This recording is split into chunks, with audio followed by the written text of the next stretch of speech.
nabadgelyo inta ku xiran barteena cawiif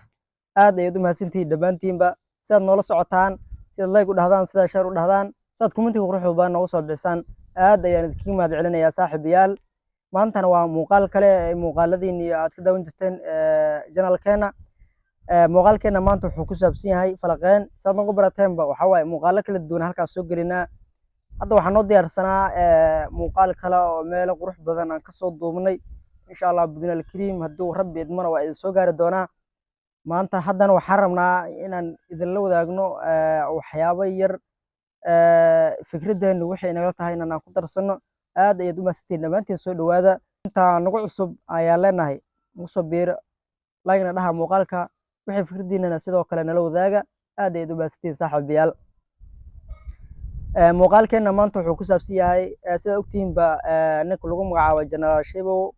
ayaa maalmihii ugu dambeeyey ama bilooyinkii ugu dambeeyey wuxuu u xirnaa dowladda Soomaaliya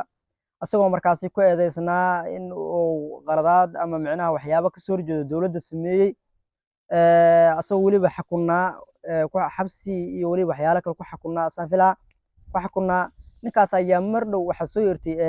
geeridiisa allah u naxariisto horta dhammaanteen aan u wada duceyno giisa allah dhaafo qabrigiisana allah u waasiciyo آمين أنت اسمين كسو قدبنا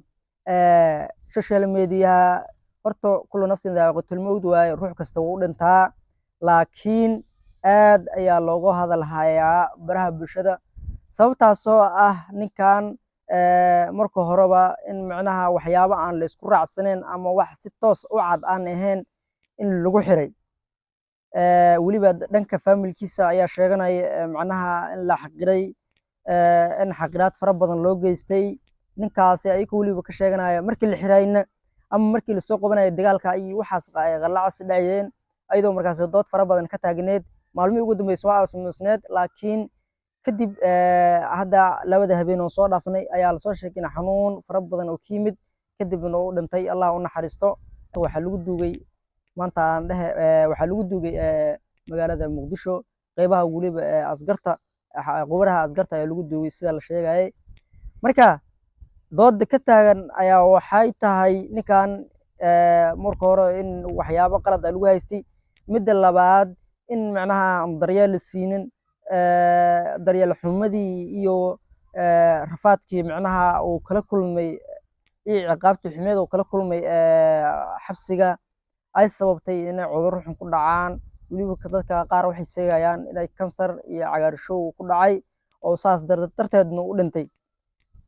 waxaa kaloo aan arkayay oo ka mid ah dadka familkiisa ah in ay dhahayeen ninkaas meydkiisa hana la siiyo saas camal wax u eg waraysi laga soo duduubay ayaan arkayay oo sidaas ay dhahayaan marka ninka horta allah u naxariisto horta ruux kasta wuu dhintaa laakiin waxa ugu xun adduunyadan waxaa waaye in la isxaqiro xaqiraadda iyo in la isbahdilo taasaa wax inta badan dhibaatada dhan waxa keenaya waa intaas familkiisa nafsi la xiray bis kama caawinayaan laakiin waxay ka caawinayaan in horta koow cadaalad xumo ay sii jirtay waxaa arkay nin waraysi oo la wareysanayo oo la soo wareystay oo dhahaya nin oo gabar dilay xun u dilay gubay waxa uu yiri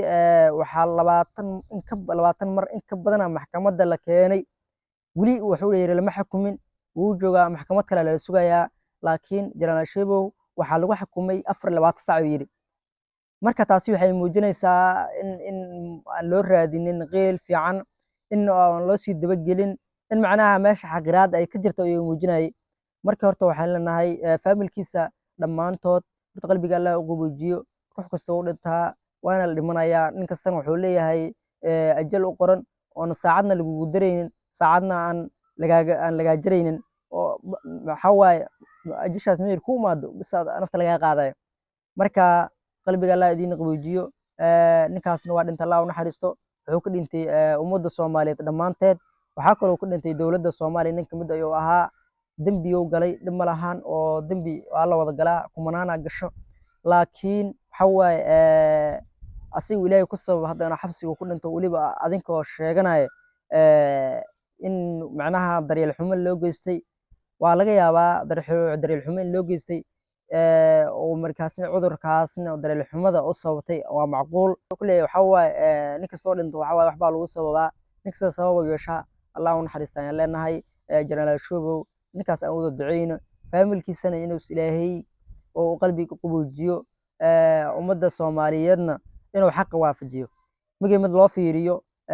waa markii hadda aad fiiriso dib u raacdo haddaad hadallada dib u eegto waxay kula egyihiin hadallo sax ah oo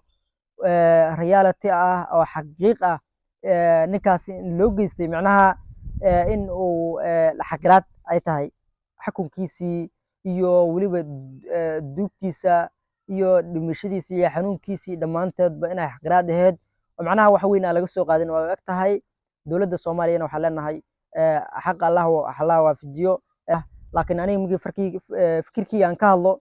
waxa jira waan aragnaa, laakiin wax hadda annaga aan ka hadli karno ma aha. Qalbiga Allah noo qaboojiyo intaasaan leenahay. Ninkaasna Allah u naxariisto,